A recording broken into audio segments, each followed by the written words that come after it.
Bienvenue sur Africa 24 dans cette nouvelle édition du Morning News. Voici les titres de l'actualité. Le Burkina Faso n'est pas en rupture diplomatique avec la France. Le capitaine Ibrahim Traoré, président de la transition, l'a récemment affirmé. Il s'agit d'ailleurs de la première prise de parole à ce sujet depuis la confirmation de la demande formulée par les autorités burkinabées du départ des troupes françaises basées dans le pays. Rencontre à Addis Abeba entre le Premier ministre éthiopien Abiy Ahmed et les dirigeants du Front de libération du peuple du Tigré. Une première, 3 mois après l'accord de paix de Pretoria, signé pour mettre fin à 2 ans d'un conflit qui a ravagé le nord de l'Éthiopie en faisant des centaines de milliers de victimes. Et la tournée africaine du pape François en Afrique s'achève au Soudan du Sud. Ce pays majoritairement chrétien et meurtri par des années de guerre civile accueille le souverain pontife pour la première fois depuis son indépendance en 2011. La rupture de l'accord de défense datant de 2018 entre le Burkina Faso et la France concerne le plan militaire et non diplomatique. C'est en somme la réponse du capitaine Ibrahim Traoré lors d'un entretien accordé à la télévision nationale burkinabé le 2 février. Première intervention officielle depuis que les autorités burkinabées ont confirmé le 23 janvier avoir demandé le départ sous un mois des troupes françaises basées dans le pays. Lors de cette allocution, le président de la transition a également démenti la présence de mercenaires de la société russe Wagner, tout en défendant la souveraineté du Burkina Faso dans le choix de ses partenaires. Écoutons-le. Il n'y a pas une dent contre un partenaire particulier ou une haine contre un partenaire particulier.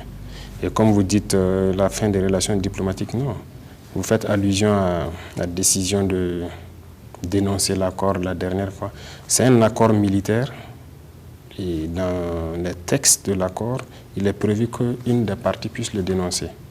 Donc c'est juste un processus qui a été enclenché, mais ça n'a rien à voir avec la diplomatie.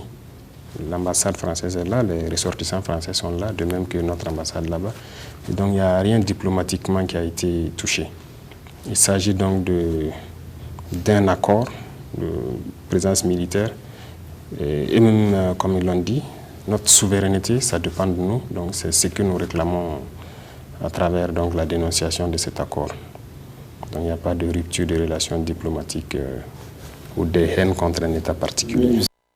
C'est une première depuis l'accord de paix signé en novembre 2022. Le Premier ministre éthiopien Abiy Ahmed a rencontré le 3 février les dirigeants tigréens signataires de l'accord. Accord qui fait suite à 2 ans de guerre dans le Tigré, un conflit meurtrier qui a opposé les forces du gouvernement fédéral aux troupes rebelles du Front de libération du peuple du Tigré. Un sujet de Roberto Bogbe.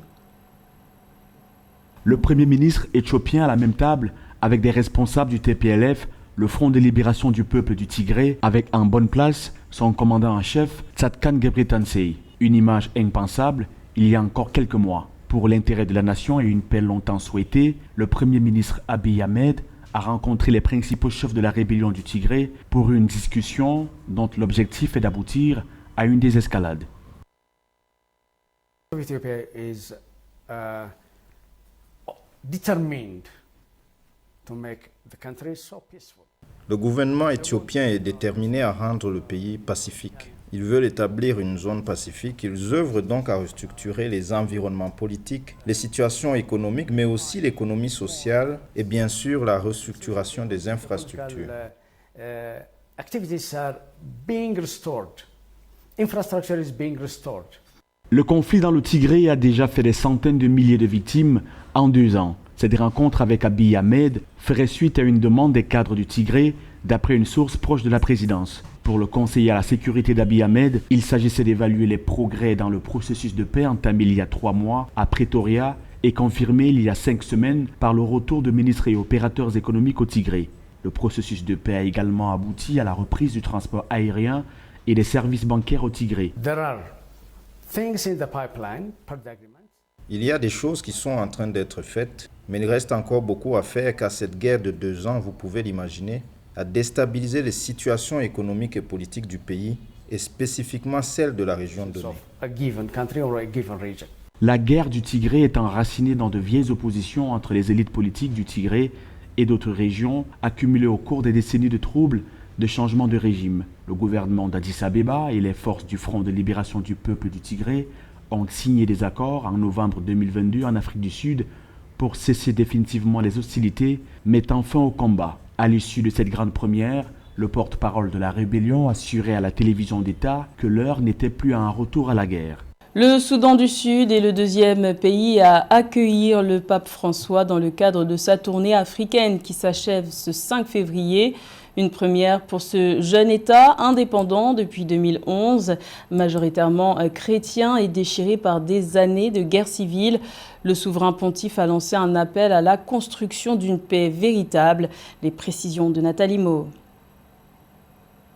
Le Soudan du Sud accueille pour la première fois depuis son indépendance en 2011 la visite d'un pape. Le pape François est arrivé dans la capitale Juba le 3 février 2023. Rencontrant le clergé le 4 février, le souverain pontife, dans sa vision progressiste, a émis un appel audacieux en direction de l'Église. Il a appelé la communauté chrétienne catholique à élever la voix contre l'injustice et les abus de pouvoir. Selon lui, les églises sud-soudanaises ne peuvent pas rester neutres face aux fléaux qui empêchent l'essor du pays. Demandons-nous ce que cela signifie pour nous d'être ministres de Dieu dans un pays marqué par la guerre, la haine, la violence et la pauvreté. Comment pouvons-nous exercer notre ministère sur cette terre le long des rives d'un fleuve baigné de tant de sang innocent parmi les visages en larmes du peuple qui nous est confié? La visite papale au Soudan du Sud marque la deuxième étape du 40e voyage apostolique à l'étranger du leader religieux catholique et son 5e voyage en Afrique. Reçu au palais présidentiel par le chef de l'État Salva Kiir à son arrivée, le pape François a imploré les dirigeants sud-soudanais à mettre de côté leurs récriminations réciproques pour construire une paix véritable.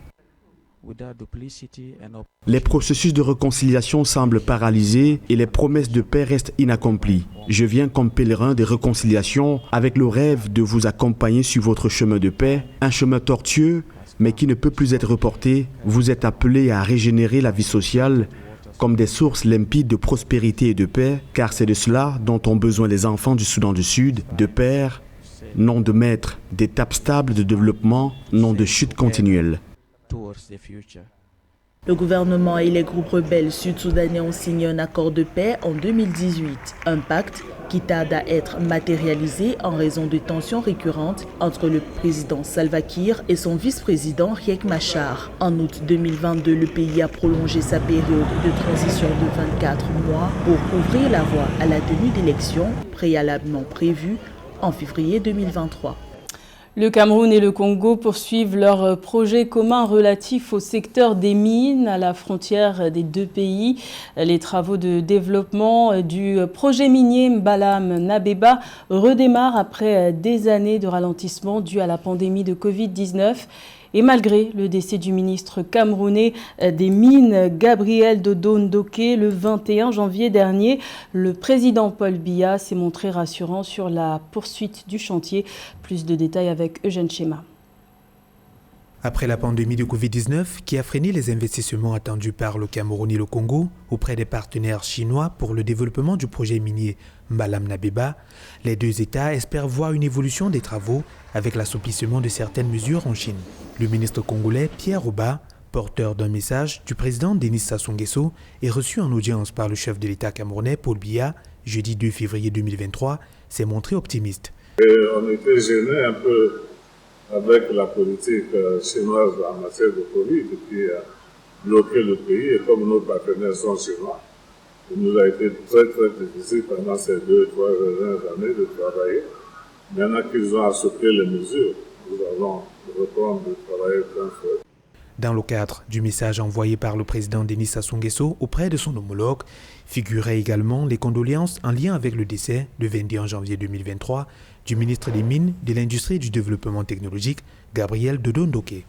Le Congo pouvait craindre un ralentissement du projet avec le décès du ministre camerounais des Mines, étant donné que le projet minier Mbalam Nabeba est supervisée par les départements en charge des mines dans les deux pays. L'émissaire congolais est reparti de Yaoundé, rassuré. Le président s'agit donc d'envoyer un message de condoléances à son frère, le président Biya. Il a eu l'honneur de lui transmettre. Et évidemment, l'occasion était belle aussi pour faire le point des avancées de notre méga projet, Mbalam Nabeba.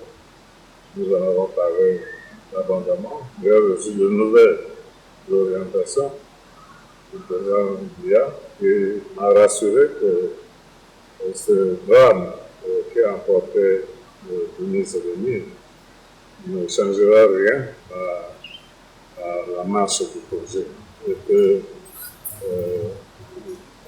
il donnera des instructions pour que nous maintenions le cap parce que ce projet n'a pas le choix que de le réussir. Avec le projet minier en développement sur les sites de Mbalam au Cameroun et Nabeba au Congo, le Cameroun s'attend à d'importantes retombées d'infrastructures, notamment une ligne de chemin de fer de 540 km qui reliera Nabeba au Congo au port de Kribi, où sera édifié un terminal minéralier. Le projet abriterait 775 millions de tonnes de fer que le Cameroun et le Congo comptent mettre en développement au bénéfice des deux États. La situation humanitaire du Mali préoccupe les Nations Unies. Les besoins humanitaires du pays seraient en hausse de 17% en un an, dans un contexte où la question sécuritaire demeure instable avec le retrait de plusieurs pays partenaires de la MINUSMA. Pour aider les populations les plus vulnérables, un appel de fonds de 751 millions de dollars a été lancé début février. Le point dans ce sujet de la rédaction. 751 millions de dollars, c'est le montant de l'appel de fonds lancé le 2 février par la communauté humanitaire du Mali pour le plan de réponse humanitaire 2023.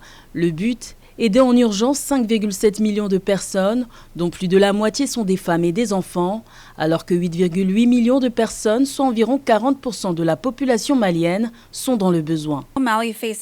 Le Mali est confronté à une crise multidimensionnelle alimentée par l'insécurité, les conflits, le changement climatique et le manque d'accès aux services sociaux de base.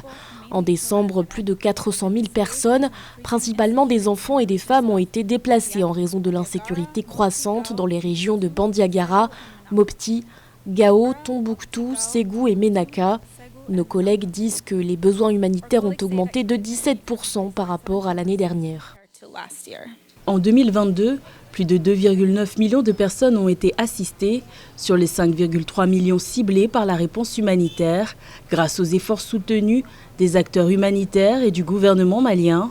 Malgré l'engagement de la junte militaire à poursuivre les efforts de sécurisation, les mouvements de population persistent, entraînant une augmentation des besoins humanitaires, une difficulté supplémentaire pour le Mali, déjà soumis aux effets du dérèglement climatique. Notre pays est au cœur du Sahel et est naturellement exposé aux conséquences du réchauffement de la planète. Le gouvernement est dans une dynamique de renforcement des services techniques de l'État à tous les niveaux pour intégrer un important volet d'anticipation et de préparation au choc climatique. Le plan de réponse humanitaire 2023 au Mali est nécessaire pour apporter une aide aux plus vulnérables, déjà impactés par l'interdiction de toute activité d'ONG financée par la France. Une décision prise par la junte malienne en novembre 2022 en réaction à l'annonce par Paris de couper ses aides au développement vers le Mali. C'était le journal de la rédaction. Merci de l'avoir suivi. L'information continue sur Africa 24.